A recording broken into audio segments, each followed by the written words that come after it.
অত্যন্ত প্রেরণাদায়ী একটি রাষ্ট্রযন্ত্র হিসেবে কাজ করছে। আজকে আমাদের যে প্রযুক্তির উন্মেষ, এখানে কিন্তু আমাদের রেডিওর যে প্রচার যন্ত্র সেটাও কমে এসছে। তা এখন প্রযুক্তির উন্মেষের সাথে সাথে আমাদের কিন্তু রেডিওর যে প্রচারের মাধ্যম সেটি কিন্তু পাল্টিয়েছে। আমরা এখন, আপনারা জানেন যে আমরা রেডিওকে এখন জনগণের দোরগোড়ায় নিয়ে যাচ্ছি। এই যে আপনারা বসে আছেন, এরকম ধরনের একটা অনুষ্ঠান আমরা আগামীকালকে করব এবং খুরশিদ ভাই সেই অনুষ্ঠানে গান গাইবেন।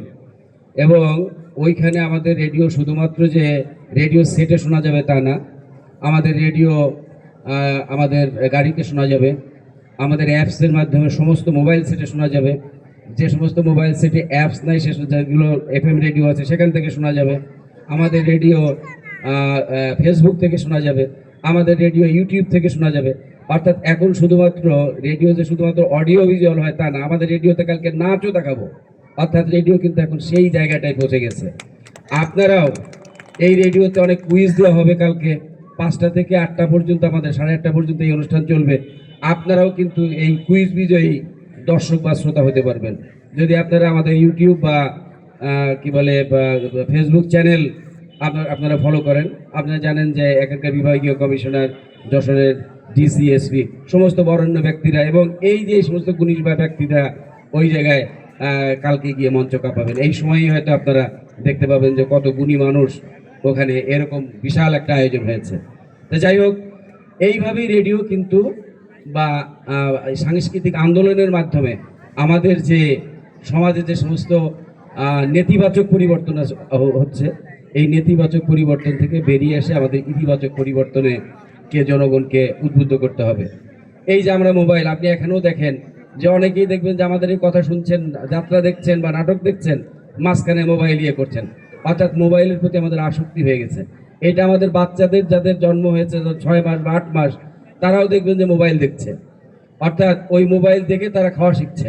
তার মানে আস্তে আস্তে আস্তে আস্তে আমরা মোবাইলের প্রতি আসক্তি হয়ে যাচ্ছি।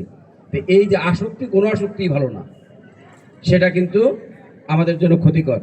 তা যাই হোক, এই আসক্তি যেন আমাদের না হয় এবং আমরা শুধুমাত্র এই যে সমস্ত প্রযুক্তিগুলো আছে এগুলোকে আমরা ভালো কাজে ব্যবহার করব।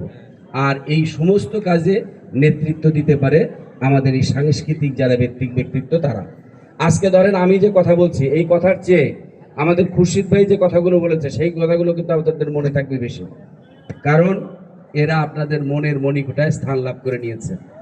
আজকে আমাদের বাবলু ভাই যে কথাগুলো বলবে সেগুলো আপনাদের মনে থাকবে, কারণ তিনি আপনাদের সহযোদ্ধা।